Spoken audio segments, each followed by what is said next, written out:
Meus queridos e amados irmãos, queremos cumprimentar a todos com a gloriosa paz do Senhor Jesus Cristo. Meu nome é Marcos Antônio e com muita alegria no Senhor Jesus, nós estamos reunidos para estudar mais uma das lições da Escola Bíblica Dominical.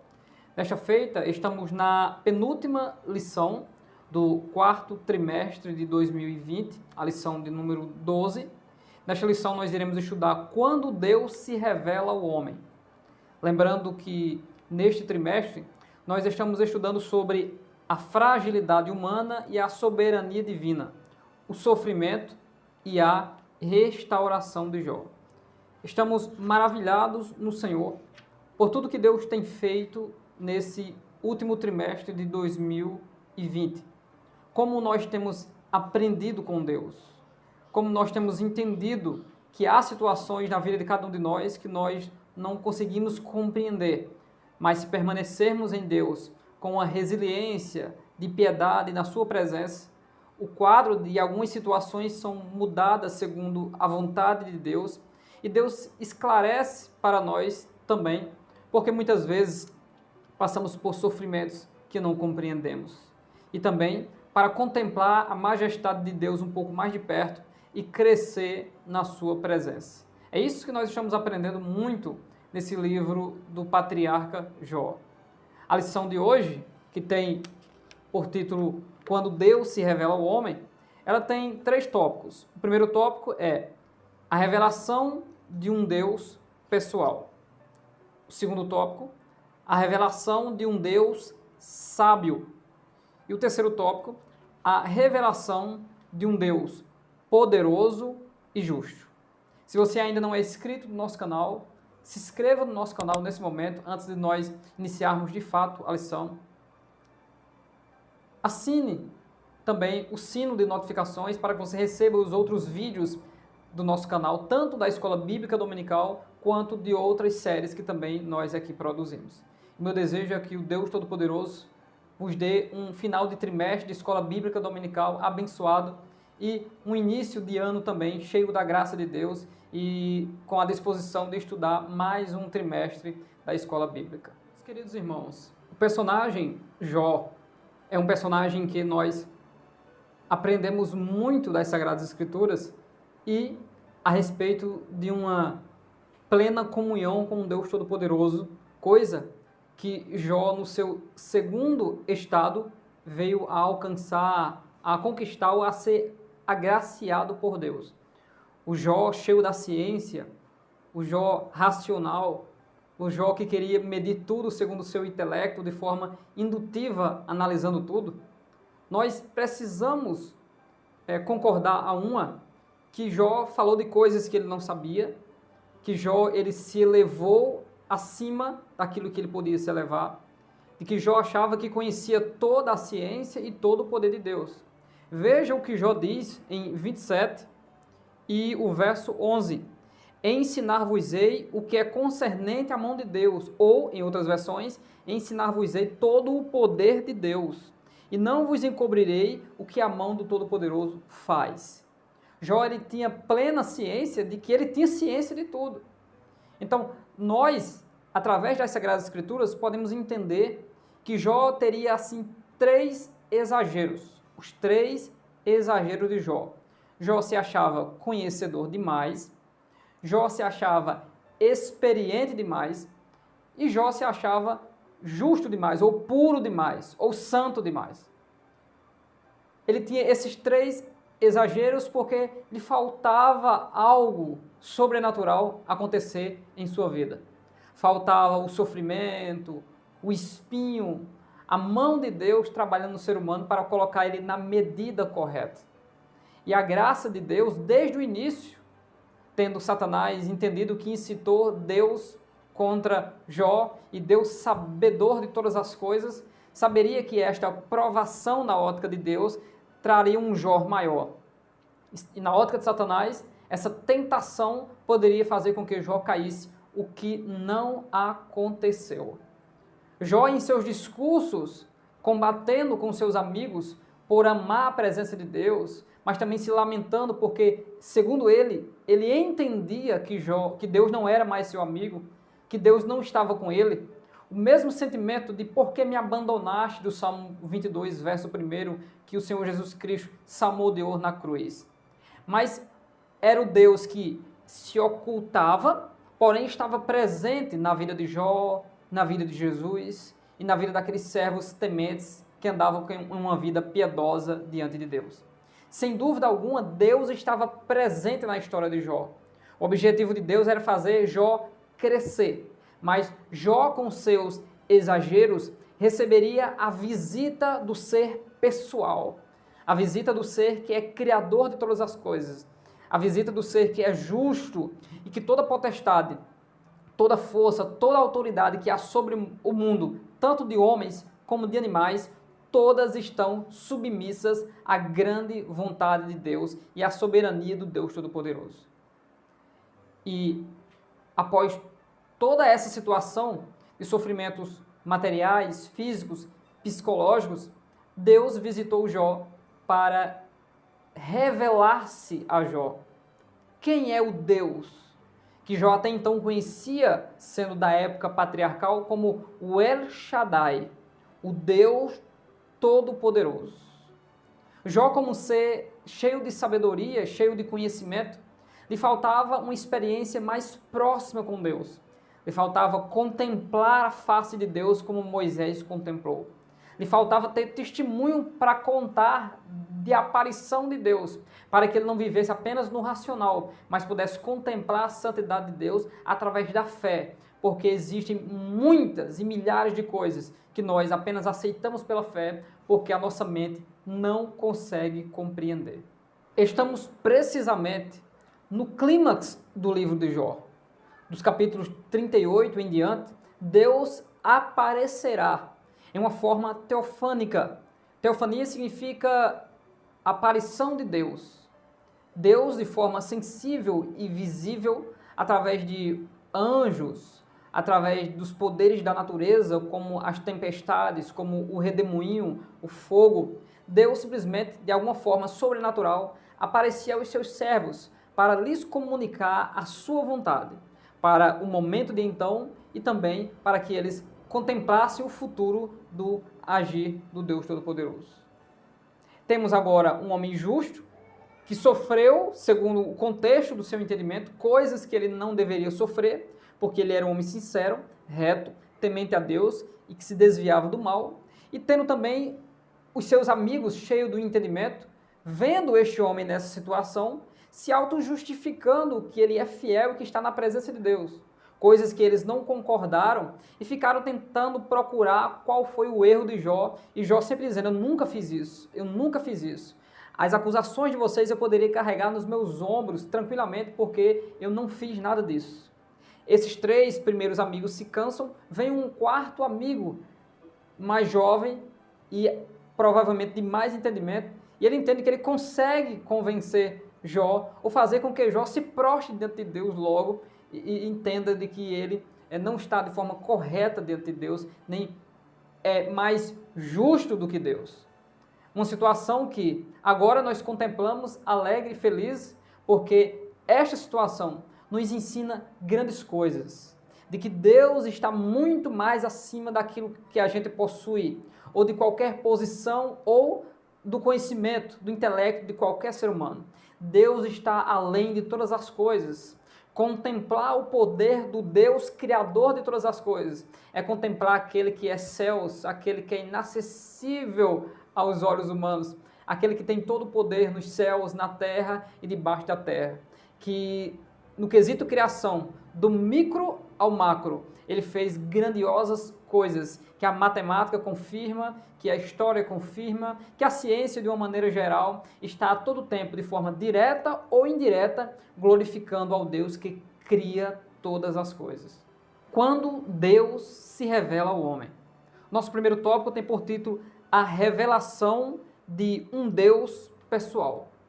Sem dúvida alguma, todos nós entendemos que Deus fala de várias formas e de muitas maneiras Deus já falou. No passado, continua falando no presente. Um Deus que se revela pela revelação comum ou pela revelação geral, onde um dia faz menção ao outro dia, a noite e os planetas, as árvores, os animais, os poderes da água, da terra, tudo mostra a multiplicidade e a diversidade de um ser pessoal, todo-poderoso, que transcende, ou seja, é muito mais do que aquilo, tudo que ele criou, que é maravilhoso, mas também ele é um ser que está presente, coordenando, conservando e mantendo tudo para a honra e para a glória do seu santo nome. Mesmo sendo a terra afetada pelo pecado, e agora estando em degradação e caminhando para a desordem, pela expectativa, desejando e gemendo e sofrendo a sua redenção, mesmo assim, Deus não deixa faltar a comida para os animais, não deixa faltar as vestes para as plantas, não deixa faltar o alimento para o ser humano, porque viu Deus que tudo quanto ele tinha feito era muito bom. Deus apenas não fala por meio da revelação geral ou comum, manifestado por aquilo que é visível na natureza. Deus também se utilizou e se utiliza de seres sobrenaturais que são os seus mensageiros, faz dos seus ministros fogo e vento. Deus se manifesta através desses seres, através do poder da natureza, trazendo tempestades. Deus desceu à terra no seu carro para levar o seu profeta. Deus apareceu no seu carro diante também de uma tempestade, diante de Ezequiel, pousou diante do seu servo. No Salmo de número 18, em 2 Samuel, capítulo 22, que são os mesmos textos, Deus mais uma vez na tempestade, repreendendo as trevas, aparece diante de Davi para salvá-lo dos seus perseguidores. Em Êxodo capítulo 19, Deus fala com Moisés para que o povo venha à reunião com Deus. Deus quer falar diretamente com o povo e o Monte Sinai, a princípio, em Êxodo 3, havia apenas pegado fogo um arbusto, uma sarça, e dela Moisés, não olhando para ela, temendo o fogo que falava com ele, viu que era o anjo do Senhor, que Deus, o Eu Serei, o Yahweh, o Yahvé, estava falando com Moisés para uma grande obra. Após saírem do Egito, depois da manifestação do poder de Deus através do poder da natureza, que os egípcios se gloriavam dos deuses egípcios coordenarem e comandarem, viram que o Deus de Moisés, que o Deus de Abraão, de Isaac e de Jacó, por quem Deus quer ser conhecido de eternidade a eternidade, é o Deus que comanda todas as coisas. Agora, em Êxodo 19, o povo está diante de Deus, vendo as trevas, as nuvens, a tempestade, o sonido de trovão, de vozes, de trombeta, e Deus falava com o povo se assombrou. E disso surgiu tanto um mandamento como uma profecia. Surgiu a profecia que Deus levantará um profeta semelhante a Moisés, e a este profeta, o povo deveria ouvir, porque o povo temeu ouvir Deus diretamente. E Deus fez aquilo simplesmente para provar que tudo aquilo que Moisés ministrava ao povo não era do seu entendimento, não era do sentir de Moisés, mas era da intimidade de Deus com Moisés. Deus provando isso, agora Moisés profetiza que se levantará um profeta semelhante no Monte Tabor, no Monte da Transfiguração em Mateus 17. Isso é cumprido na visão de Moisés, Elias e Jesus. E o mesmo Deus da mesma nuvem aparece e diz: "Este é o meu filho amado, a ele vocês devem ouvir." Ou seja, é esse o profeta que Moisés havia profetizado. É esse aí. E dessa nuvem, desse fogo e dessa tempestade, dessa aparição teofânica de Deus, ele lembra em Deuteronômio capítulo 4, dizendo para o povo: "Quando eu apareci a vocês em cima do monte, no meio das chamas, vocês viram alguma semelhança de imagem, ou seja, alguma silhueta de Deus, da aparência de Deus?" E eles repetiram em Deuteronômio capítulo 4, "Não vimos." Ok, portanto, não farás para ti imagem de escultura, nem semelhança alguma do que há nos céus, na terra e debaixo da terra. Esse é o princípio. Deus é Espírito. Importa que aqueles que o adorem em sinceridade, o adorem também em Espírito. Esse mesmo Deus também falava por voz audível, ouvia-se a voz de Deus, como por exemplo, Adão, Abraão, Samuel. Em visão também apareceu a Abraão. Muitas vezes um varão, à semelhança de ser humano, aparecia diante do servo de Deus e era mais uma teofania de Deus através do anjo do Senhor, como apareceu a Jacó, como apareceu a Josué. A propósito, a Jacó, Deus revelou uma porta aberta no céu e anjos que desciam e anjos que subiam. Simplesmente o Deus que se revela ao homem, o Deus que é um ser pessoal, o grande arquiteto do universo, o Deus que tem toda a ciência em si, ele deseja conversar com o homem e ele aparece ao homem para mostrar a sua grandeza. Com isso, nós entendemos que a revelação de Deus, ela é de forma progressiva. Deus vai se revelando. Tanto que a ordem do que nós entendemos hoje como a Trindade, o Deus Yahvé se revela e aponta a vinda do nosso Senhor e Salvador Jesus Cristo, ao qual recebe do Pai a promessa do Espírito, e este é derramado sobre toda a carne a partir de Atos capítulo 2, inaugurando a igreja. O Deus Todo-Poderoso, o Deus que se revela de forma progressiva, é confirmado isso ao longo das Sagradas Escrituras, quando o próprio Deus fala a Moisés, em Êxodo capítulo 6, versículo 3, dizendo: eu me manifestei ou me revelei a Abraão como El Shaddai, a mesma época de Jó. Porém, a você eu me farei conhecer de uma outra maneira. E essa outra maneira é o Deus que eu serei o que serei. Aquele que foi com Moisés como uma coluna de fogo e de nuvem, protegendo e guiando, dando direção ao povo de Israel, ao mesmo momento que a intimidade dava instruções a Moisés para que as leis cerimoniais fossem edificadas, para que o povo aprendesse o que é o sacrifício vicário e o que é um inocente morrer no lugar do outro. Então temos um Deus tão grande e soberano e poderoso, que agora se revelará ao patriarca Jó, ao patriarca que tem alguns exageros e algumas partes da sua vida que precisam ser podadas para que ele continue temendo a Deus e crescendo na presença do Senhor. Se você ainda não compartilhou este vídeo, faça isso agora, nós esperamos, clique em compartilhar, envie ele para grupos de WhatsApp, também para demais redes sociais e vamos estudar as Sagradas Escrituras juntamente conosco. Jó tinha certeza que Deus estava em oculto com ele. Só que essa certeza incerta mostrava que Deus não estava vendo a sua situação e que Deus também não estava sendo justo com o que acontecia com ele. É isso que muitas vezes acontece na nossa mente. Passamos por algumas situações e não tendo a mente fortalecida ou saturada das Sagradas Escrituras, nós achamos muitas vezes que Deus deveria fazer isso e não está fazendo. Loucura da nossa mente. Vejam o que Jó achava no capítulo 23, verso 3. Ele diz: ah, se eu soubesse que o poderia achar, então me chegaria ao seu tribunal. Verso 8 ele diz: eis que se me adianto, ali não está, se torno para trás, não o percebo. Verso 9, se opera a mão esquerda, não o vejo, encobre-se a mão direita e não o diviso. Para Jó, o Deus Todo-Poderoso, que é o Deus que ele teme, está distante de Jó e agora esqueceu e não mais peleja pela sua causa. Todavia, há algo brilhante dentro deste patriarca que nos ensina, porque ele diz que o meu Deus se levantará. Ainda que ele me mate, eu esperarei nele. Por mais que esteja ferido, por mais que esteja entristecido, desprezado por tudo e por todos, menos por Deus, Jó se alegra e se consola em saber que permaneceu na presença de Deus. Ele tinha certeza que até uma árvore seria brotada novamente e nasceria de novo, mas ele não sairia daquela situação. É aí onde entra a surpresa de Deus. Deus sempre nos surpreenderá, sempre.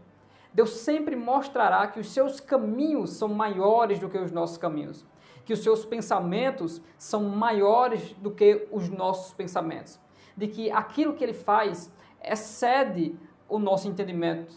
Tudo aquilo que nós venhamos a pensar acerca de Deus, Deus é sempre mais. E foi isso que Deus fez. A partir do capítulo 38, Deus agora, de forma sobrenatural, irá aparecer ao patriarca Jó para lhe fazer desafios. Jó faz desafio. Deseja que eles, os seus falsos amigos, consigam provar que ele está em pecado. E também desafia Deus que Deus apareça, que Deus julgue a sua causa. E chegou o tempo de Deus. o tempo de Deus, o momento de Deus, o momento oportuno, o Kairos de Deus chegou na vida de Jó no capítulo 38. Com isso, nós entramos no nosso segundo tópico, a revelação de um Deus sábio. Se você ainda não deixou o seu like, faça isso agora para nos ajudar, ajudar o nosso canal. Deixe o seu like, deixe o seu joinha e glorifique o nome do Senhor Jesus. Vamos para o capítulo 38 de Jó. Jó 38, verso 1, 2 e 3. Depois disto, o Senhor respondeu a Jó de um redemoinho e disse: Quem é este que escurece o conselho com palavras sem conhecimento? Agora cinge os teus lombos como homem, e perguntar-te-ei, e tu responde-me. No entendimento de Jó, ele tinha resposta para tudo. Agora, ele, de forma súbita e de repente, aparece diante de si um redemoinho. E dentro desta aparição teofânica está a voz de Deus.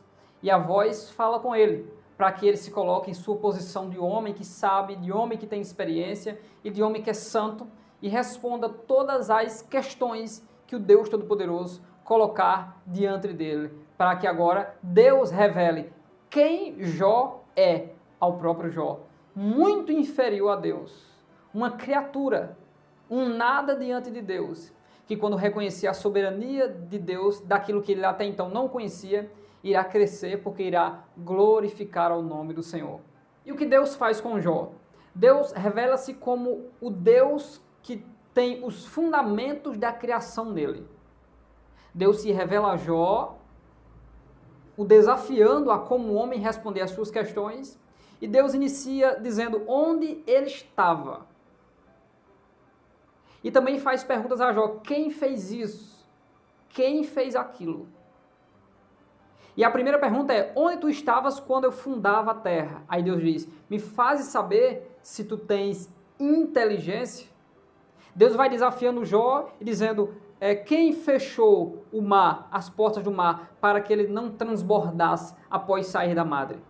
Ou, se tu sabe, desde os teus dias, como é a ordem da madrugada para o dia, ou seja, o ciclo do dia e da noite. Deus continua dizendo onde é a origem do mar, de onde surgiu o mar, ou onde está o caminho da morada da luz. Será que Jó compreendia de onde surgiu os fundamentos da terra? De onde veio tudo que veio a ser? O Deus Todo-Poderoso é aquele que causa a existência. É o autoexistente que causou aquilo que nós chamamos de existência, que é aquilo que é palpável, que podemos sentir. Então, Deus, de dentro do redemoinho, controlando os ventos, fala com Jó e diz, me responda, quem criou todas as coisas, se tu sabes? E aí o conhecimento de Jó fica infinitamente limitado. O Jó do capítulo 27, que ensinaria aos seus amigos todo o poder de Deus, ele percebe que ele não sabe nada do poder de Deus. Então vemos um Deus que está colocando Jó na estatura correta, que o seu exagero de achar que sabe, na verdade, quanto mais nós buscamos a Deus e a sua ciência, nós aprendemos que não sabemos mais do Deus Todo-Poderoso. E é isso que Jó estava crescendo em saber que não sabe. Deus se revela a Jó como Deus que cria, como Deus que mantém em ordem toda a sua criação, e como Deus que é poderoso e que é soberano, e que está além de toda e qualquer criatura poderosa que possa existir sobre a face da terra. É destas três maneiras que Deus se revela a Jó. O Deus da criação, o Deus mantenedor da criação, o Deus presente, o Deus imanente. Isso mostra a Jó que Deus estava com ele o tempo todo, porque Jó é criação de Deus. E também um Deus que é justo, que nem o homem pode se auto-justificar diante de Deus. Que a graça de Deus, o favor de Deus e a misericórdia de Deus é que mantém o homem vivo, com luz no espírito para viver. E que não importa os poderes que possam existir, Deus é infinitamente mais poderoso do que qualquer coisa.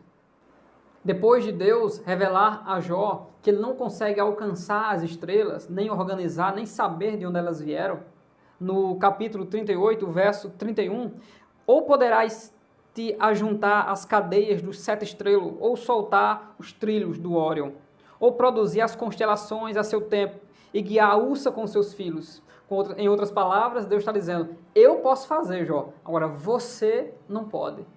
Então, revela-se o Deus que tira todo o mérito humano, todo o poder humano e toda força humana, semelhante ao espinho de Deus na vida de Paulo, para que o homem se humilhe diante de Deus e possa depender e ser resiliente em Deus, dependendo do poder e da força de Deus, e andar nesta vida glorificando ao nome do Senhor e ainda sendo testemunha e sendo usado por Deus em conhecimento e em poder. Então é o Deus que está mantendo os seus servos, é o Deus que está mantendo os seus vasos, e isso que Deus está fazendo com Jó, permitindo que todo esse sofrimento aconteça. O sofrimento de Deus, tendo em vista o crescimento de Jó. Deus permite o sofrimento na vida de Jó para o fazê-lo crescer mais e mais. Depois de se revelar como Deus que cria, ele se revela como Deus que conserva ou mantém tudo. E Deus começa a dizer no capítulo 39, se Jó sabe o tempo em que as cabras monteses têm filho, se Jó despediu o jumento montês, ou soltou o jumento selvagem, bravo, foi Jó que soltou? Ou se ele quer servir o unicórnio, ou ficará esse unicórnio como cavalgaria, ou seja, Jó consegue amansar o unicórnio? Então Deus está desafiando a Jó, dizendo, eu consigo manter todas as coisas em ordem, todas as coisas em harmonia, do micro ao macro, do poderoso ao frágil, do numeroso ao solitário. Deus coordena todas as coisas. E Deus continua dizendo que o avestruz ele bate as asas alegre, ele deixa os seus ovos na terra e os aquenta no pó. E se esquece de que algum pé os pode pisar, ou de que pode calçá-lo os animais do campo. Deus está mostrando a Jó que é Deus quem protege todos os animais. É Deus quem dá de comida ao leão e ao filho do leão. O Deus Todo-Poderoso, que na sua diversidade, tantos milhares ou milhares de animais que existem nas profundezas do mar, nos ares, os grandes animais na terra. E Deus, de forma maravilhosa, faz com que eles se reproduzam de forma diferente, caçem de forma diferente, se alimentem de forma diferente, se acasalem de forma diferente, cantem e glorifiquem a Deus de forma diferente. Tudo isso é um Deus que Jó não conhecia, que Jó achava que conhecia, que de forma teórica, no seu curso e na sua contemplação, Jó amava discursar sobre esse Deus, mas lhe faltava experiência com o poder de Deus. É isso que o nosso Senhor e Salvador Jesus Cristo nos exorta, que nós temos que buscar o conhecimento e o poder de Deus, porque senão nós estaríamos errando. Pedro fala sobre a graça e o conhecimento. E quando nós nos fortalecemos em Deus, em conhecê-lo e em termos comunhão com Ele, aí, de forma uniforme, nós estamos crescendo e avançando nele. Deus diz a Jó sobre o gavião, em 39, 26 e 27.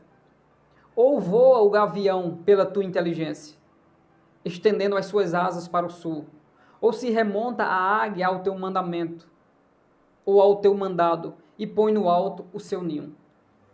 Deus deixa bem claro para Jó que ele não conhece o poder de Deus, que ele não tem experiência para estar presente no momento em que Deus colocou os fundamentos da terra, que Jó não consegue, mesmo ajudando muita gente com suas palavras, com as suas riquezas e com seus conselhos, Jó não consegue dar conselho aos animais para que eles se saiam bem, porque existe um ser grandioso e pessoal que está acima e além de todas as coisas. E é esse Deus que se revela a Jó.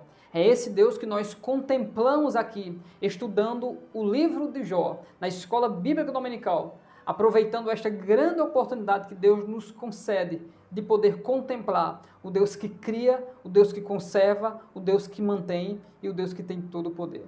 Podemos entender que Jó ignorou o quanto ele não sabia de Deus, que Jó perdeu de crescer em Deus, buscando Deus também da segunda maneira que nós entendemos, que é um barco com 2 remos, o conhecimento que Jó já tinha em parte, mas também uma comunhão, uma submissão, uma contemplação por fé ao poder de Deus, contemplando também aquilo que nós não conseguimos compreender, nem também conseguimos explicar.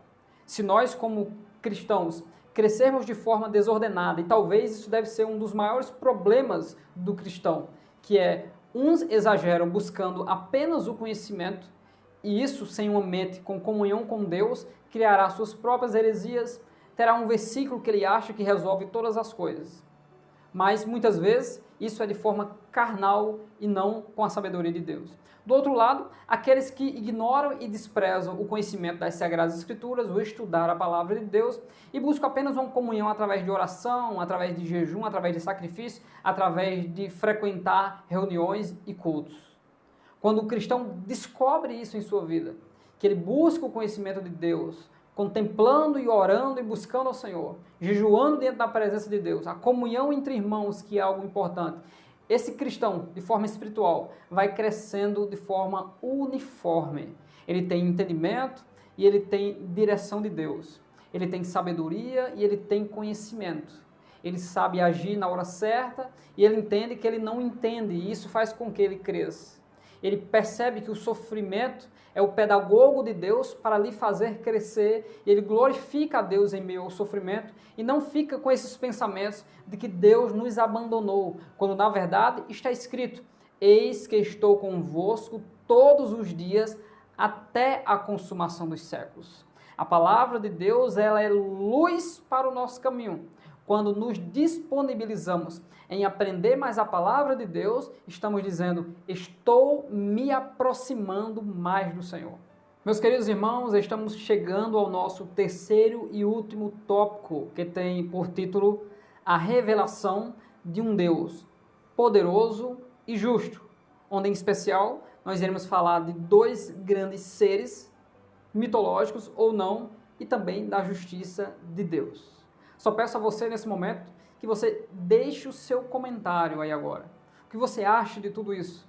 De toda essa aparição e revelação de Deus, não apenas ao patriarca Jó, mas durante todas as Sagradas Escrituras. Então nós podemos aqui dizer quem Deus é. Quem Deus é?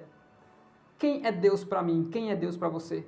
O Deus que cria, o Deus que mantém, o Deus que coordena, o Deus que dá alimento, o Deus que faz multiplicar, o Deus que faz prosperar, o Deus que protege do mal, o Deus que é justo em todas as suas ações, o Deus que cria seres, um mais poderoso do que o outro, um mais assustador do que o outro, mas um Deus que está no comando de tudo e fez tudo isso para a sua honra e para a sua glória. Antes mesmo de Deus revelar a Jó o poder do Behemoth, a majestade do Leviatã, Jó já está completamente prostrado e acabado diante de Deus. E essa prostração é a vitória de Jó e é o crescimento de Jó. Não podemos deixar de ler esse texto. Jó, capítulo 40, dos versos 1 ao verso 9. Veja o que diz o texto. Respondeu mais o Senhor a Jó e disse: porventura, o contender contra o Todo-Poderoso é ensinar? Quem assim arguia a Deus? Que responda a estas coisas. Então Jó respondeu ao Senhor e disse: eu que sou vil, que te responderia eu? A minha mão ponho na minha boca. Uma vez tenho falado e não replicarei, ou ainda duas vezes, porém não prosseguirei. Então o Senhor respondeu a Jó desde a tempestade e disse: cinge agora os teus lombos como varão, eu te perguntarei a ti e tu me responderás. Porventura também farás tu vão o meu juízo, ou me condenarás para te justificares? Ou tens braço como Deus? Ou podes trovejar com voz como a sua? Nós glorificamos a mão de Deus, a presença de Deus, o trabalhar de Deus, que Deus coloca cada um de nós, segundo o modo de trabalhar dele, na posição certa que ele deseja. E a posição certa que Deus deseja que nós tenhamos é a posição de submissão, de humildade, de escravidão, de saber que temos grandes obrigações e deveres nesta vida, que é conhecer a Deus e torná-lo conhecido. Porém, toda a ciência, toda a sabedoria e todo o poder e toda a justiça pertence a Deus. Todo o mérito nosso é tirado, porque é Deus, pela sua graça e misericórdia, que rege todas as coisas. O objetivo de Deus em revelar a Jó esses dois poderosos grandes seres, e o nosso objetivo aqui hoje, não é descobrir que animal era esse, tanto o Behemoth como o Leviatã, mas, através destes, contemplar a majestade e a grandiosidade de Deus e aquilo que é inalcançável ao poder do homem, à sabedoria do homem, e Deus conhece e sabe todas as coisas, porque Ele criou todas as coisas.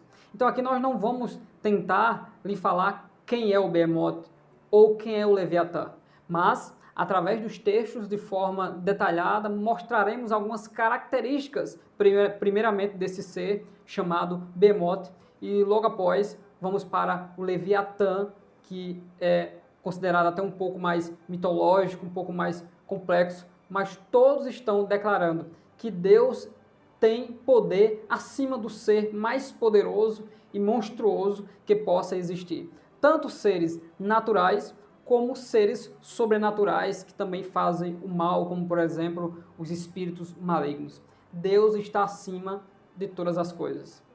No capítulo 40 e o verso 15, Deus diz para Jó: contempla agora o Behemoth, que eu fiz contigo, que come erva como boi.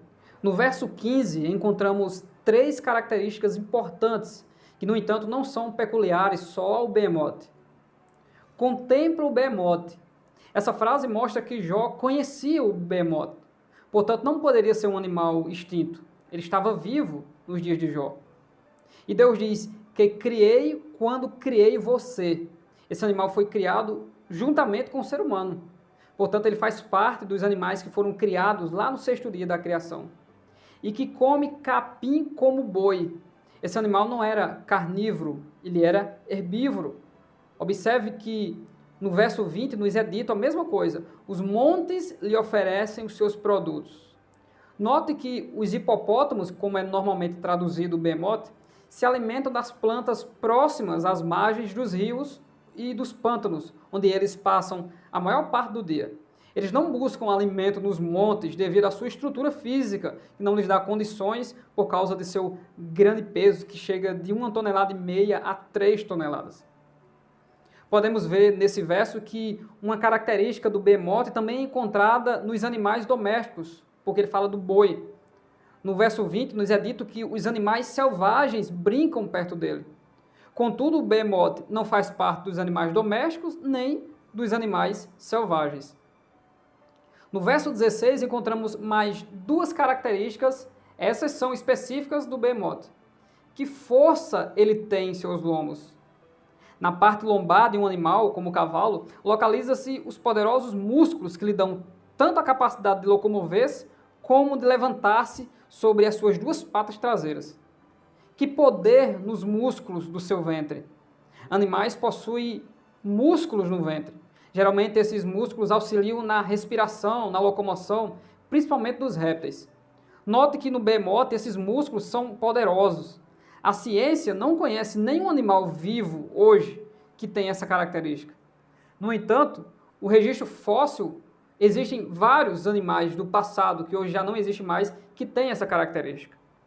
Um sistema de músculo muito poderoso seria fundamental para mover uma grande quantidade de centenas de litros de ar em cada fôlego do Behemoth.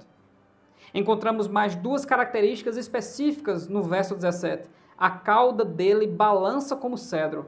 O cedro é um tipo de árvore muito comum no Oriente. O cedro do Líbano é uma árvore com um tronco muito grosso, podendo chegar a 2,5 metros e muito alto, chegando até 40 metros. Fica muito óbvio aqui que esse animal não poderia ser um hipopótamo, cuja sua cauda tem 30 centímetros. A cauda do Behemoth era algo fenomenal. Encontramos esse tipo de estrutura somente nos fósseis dos dinossauros. Dinossauros como o Amphicoelis era um dos maiores dinossauros conhecidos. A sua dimensão chegava de 40 a 60 metros de comprimento, 17 metros de pescoço, 10 metros de corpo e 30 metros de cauda. Os nervos de suas coxas são firmemente entrelaçados. Essa característica está relacionada com o tamanho do behemoth.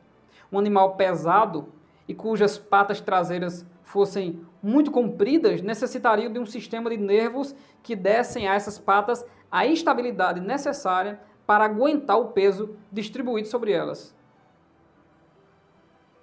No verso 18, encontramos as duas últimas características do behemoth.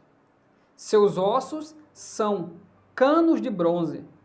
O behemoth possuía ossos como tubos de bronze. A palavra tubo ou cano era usada para descrever o leito de um ribeiro por onde a água passava. No Salmo 126, o verso 4 diz: Senhor, restaura-nos, assim como enches o leito dos ribeiros no deserto. Essa mesma palavra também era usada para descrever algo poderoso. Derrama desprezo sobre os nobres e desarma os poderosos. Essa palavra descreve uma estrutura óssea muito peculiar. Ela é formada por grandes ossos, como tubos por onde as águas de um ribeiro poderiam passar. Os poderosos e o suficiente para aguentar o peso do animal. Os ossos do behemoth eram extremamente fortes. Seus membros são varas de ferro. Essa última característica descritiva é muito interessante. Literalmente, a tradução deveria ser a sua ossada, barras de ferro forjado. O behemoth possuía uma estrutura óssea semelhante a barras de ferro forjado. Qualquer pessoa que se aproxime de um grande dinossauro exposto em um museu perceberá a caixa torácica desse animal. Devido à sua dimensão e rigidez, ela parece ter sido feita de barras de ferro. Todas essas características descritivas são encontradas nos grandes animais que receberam o nome de dinossauros. Deinos mais saura, ou seja, répteis terríveis. Depois de apresentar a Jó esse poderoso animal, Deus agora vem com um outro ser, no capítulo 41, e leremos o verso 1, onde o texto diz: Poderás pescar com anzol o Leviatã? Ou ligarás a sua língua com a corda? O Leviatã é um animal, um ser literal? O Leviatã é um demônio ou o Leviatã era um ser mitológico na época que foi considerado por Deus e aqui foi citado no livro de Jó? Quem era o Leviatã? Qual o significado desta palavra? A palavra Leviatã ela é de origem incerta, mas ela pode significar grande réptil aquático, grande monstro marinho ou dragão. Meditando um pouco sobre este ser poderoso, o Leviatã, podemos considerar que ele seja um animal literal, aquático e grandioso monstro. Segundo o Salmo 104, versos 25 e 26, o texto diz que tal é este vasto e espaçoso mar, onde se movem seres inumeráveis, animais pequenos e grandes. Ali passam os navios e o Leviatã que formaste para nele folgar. Então o texto mostra claramente que Deus formou o Leviatã, colocou no mar, onde passam os navios. Então seria um ser criado por Deus, um grande monstro, um grande ser que vive nas profundezas do mar. E isso é confirmado na revelação de Deus ao patriarca Jó, no capítulo 41, o verso que acabei de ler, como também no verso 7. No verso 1, repetindo, ele diz: Poderás pescar com anzol o Leviatã. E no verso 7 diz: Encherás a sua pele de ganchos, ou seja, é impossível os ganchos entrarem no Leviatã, ou a sua cabeça de arpéus de pescadores. Então, nem com arpão, nem com anzol, Jó não conseguirá alcançar o grande monstro aquático criado por Deus, que é o Leviatã. Mesmo sabendo que estamos tratando de um texto poético e que as hipérboles podem ser aplicadas para mostrar a grandiosidade da criação e daquilo que da parte de Jó é inalcançável ele atingir, traduzir o Leviatã apenas como crocodilo não corresponde muito bem com o contexto das Sagradas Escrituras. Veremos algumas características do Leviatã no capítulo 41, a partir do verso 18. O texto diz: Cada um dos seus espirros faz resplandecer a luz, e os seus olhos são como uma pestana da alva. Mostra brilho e fogo.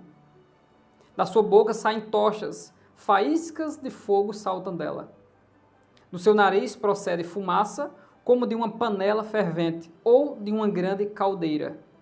O seu hálito faz acender os carvões e da sua boca sai chama. Sem dúvida alguma, a diversidade da criação de Deus mostra que há animais que possam ter essa capacidade, sim, de produzir esse tipo de produto químico que possa trazer uma proteção ou um ataque contra outros animais. Muitas espécies de animais cospem coisas, colocam para fora de si alguma espécie de tinta ou alguma espécie de fumaça produzida pelo seu próprio corpo para fugir de outros seres ou para atacar outros seres. O verso 22 diz: no seu pescoço pousa a força, perante ele até a tristeza salta de prazer. Os músculos da sua carne estão pegados entre si, cada um está firme nele, e nenhum se move. O seu coração é firme como uma pedra, e firme como a mó de baixo. Levantando-se ele, tremem os valentes. Em razão dos seus abalos, ficam fora de si. Se alguém lhe tocar com a espada, essa não poderá penetrar nem lança, dardo ou flecha.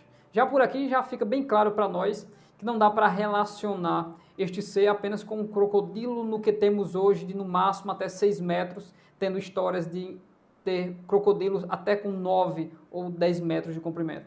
Mesmo assim, ainda não chega ao grande poder e à grande força do Leviatã. Estende-se sobre coisas pontiagudas como na lama. Olha só, ele pode andar por qualquer superfície. As profundezas faz ferver como uma panela. Torna o mar como quando os ungüentos fervem. Após ele alumia o caminho. Parece o abismo tornado em brancuras de cães. Tudo que é trevas fica iluminado pelo fogo que sai dos seus olhos, dos seus narizes, da sua boca. Na terra não há coisa que se lhe possa comparar, pois foi feito para estar sem pavor. Todo o alto vê, é rei sobre todos os filhos de animais altivos. Se o Leviatã é tido como o rei dos animais, então ele é o maior animal já existente. Supera até o antes citado, o Behemoth. Então temos um animal terrestre, que vive nos pântanos, vamos dizer assim, e temos um animal aquático das profundezas do mar, onde não há escuridão para ele, onde não há pescador para ele. Com isso, Deus está mostrando a Jó que a soberania de Deus e o poder de Deus vai além de qualquer estrutura humana, animal e material. Deus é soberano e Jó precisava conhecer esse Deus. Veja o poder de Deus sobre o Leviatã. Salmo 74, verso 14. Fizeste em pedaços as cabeças do Leviatã. Guarde bem isso. As cabeças do Leviatã. E o deste por mantimento aos habitantes do deserto. Mesmo o Leviatã sendo usado no texto sagrado de forma simbólica para se referir ao mal, como por exemplo ao faraó do Egito, não é correto nós aplicarmos demônios ao Leviatã. Os textos que já foram descritos deixam bem claro ele ser um ser criado, ser um monstro do mar. Vejamos o que diz Isaías 27, o versículo 1. Naquele dia, o Senhor castigará com a sua dura espada, grande e forte, o Leviatã, a serpente veloz, e o Leviatã, a serpente tortuosa, e matará o dragão que está no mar. Tanto a palavra serpente, dragão e Leviatã, elas se confundem ao longo das Sagradas Escrituras. Todos sabem que dragão também é figura do diabo e de Satanás. E que serpente, que também se confunde com o dragão, também faz referência a esse ser inimigo do povo de Deus. Hoje temos como nome de dragão um animal que é um enorme lagarto, que é chamado de o dragão de Komodo. É um ser poderoso, é capaz de matar homens. Uma vez ou outra ele ataca crianças no vilarejo em que eles são criados e preservados, e na sua boca ele tem uma toxina tão forte que se pode morrer apenas pelo veneno que é produzido pela sua saliva, pelos seus dentes. Então, sem dúvida alguma, Deus criou seres grandiosos, Deus criou seres poderosos. Mas, para finalizarmos, o Leviatã, na mitologia, também ele pode ser possível. Desde os povos antigos, como por exemplo a mitologia da Babilônia, com a deusa Tiamat, que era representada por um enorme dragão de 7 cabeças que vivia nas profundezas. Quando olhamos para filmes ou desenhos como Caverna do Dragão, vemos o Tiamat saindo das profundezas também. Vemos o Tiamat vindo com 7 cabeças e ele tem uma voz feminina também. Então, os habitantes, não só da Babilônia, mas de muitas civilizações antigas, deixaram bem claro que o caos, o mal, a serpente, o dragão, os répteis grandiosos, os monstros do mar representavam o caos, representavam o mal, representavam a destruição e representavam as trevas. Então aqui nós temos que ter um enorme cuidado para nós permanecermos dentro das Sagradas Escrituras, mesmo indo na ciência, mesmo indo na mitologia, mas centralizar o nosso entendimento naquilo que a Bíblia Sagrada diz. E isso, em resumo, para finalizarmos sobre esses dois seres, mostra que são seres criados e os seres mais poderosos que há sobre a terra. E o que isso tem a ver com todo esse trabalhar de Deus na vida de Jó?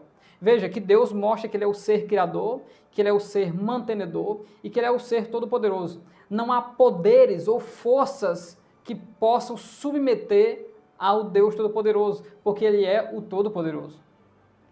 Paulo, cantando o Cântico de Vitória em Romanos 8, a partir do 31, lá no final do cântico, ele diz que nada nos poderá separar do amor de Deus. Ele diz, nem alguma outra criatura nos poderá separar do amor de Deus. Não existe seres, não existe poderes, não existe espíritos malignos, não existe alimárias, nem serpentes e nem dragões que possam submeter, estorvar e parar o trabalhar de Deus na vida do povo e na vida da humanidade.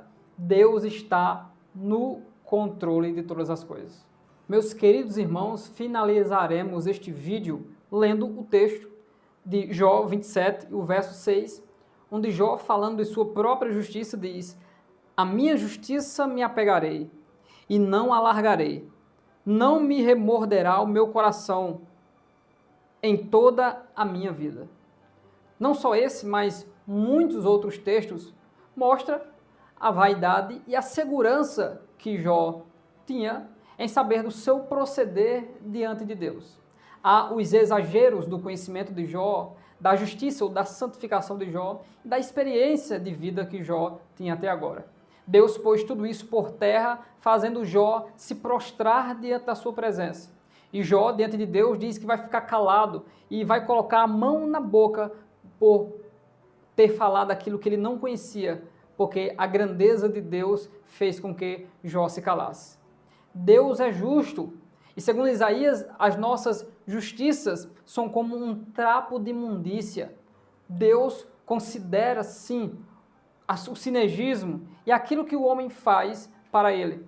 Deus ama seres humanos, Deus ama Davi, Deus ama Salomão, Deus ama Daniel, Deus ama todo o homem, Deus morreu por amor a todo o homem, mas nem um homem pode se autoproclamar ou se auto-justificar pelo seu procedimento diante de Deus. Nós somos salvos pela graça e isso não vem de nós, é um dom de Deus, não vem de nossas obras, dos nossos méritos, para que nós venhamos nos ficar soberbo e se gloriar por causa disso. Deus é dono de toda graça, de todo perdão e de toda majestade. Com tudo isso, Jó aprendeu que ele não é aquilo que ele achava que é. Jó aprendeu que ele não sabe aquilo que ele achava que ele sabia. E com tudo isso, Jó se colocou em sua posição de servo, de perdoador, daquele que espera em Deus, daquele que sacrifica a Deus pelo perdão dos seus pecados, daquele que tem ciência de que se não for a mão de Deus sobre a sua vida, ele não consegue ficar de pé e nem manter aquilo que ele possui e nem manter a bênção sobre os seus familiares.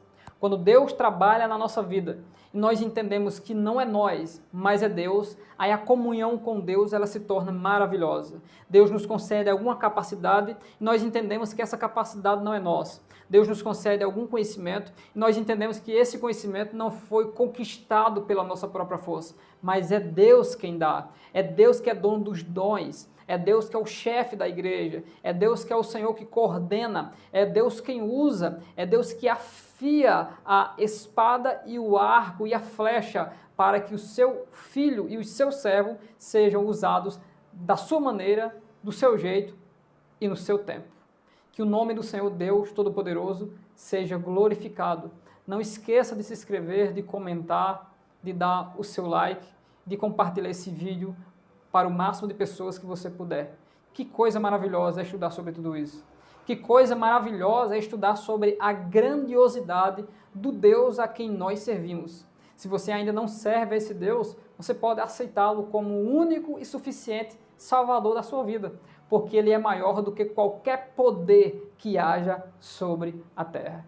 Não poderíamos deixar de citar, finalizando, Paulo, em seu cântico, mostrando, depois de revelar a maravilhosa salvação sobre Israel e sobre o mundo, ele diz, porque dele, e por ele, e para ele são todas as coisas. Glória, pois, a ele eternamente. Amém. Que Deus abençoe a sua vida em nome de Jesus.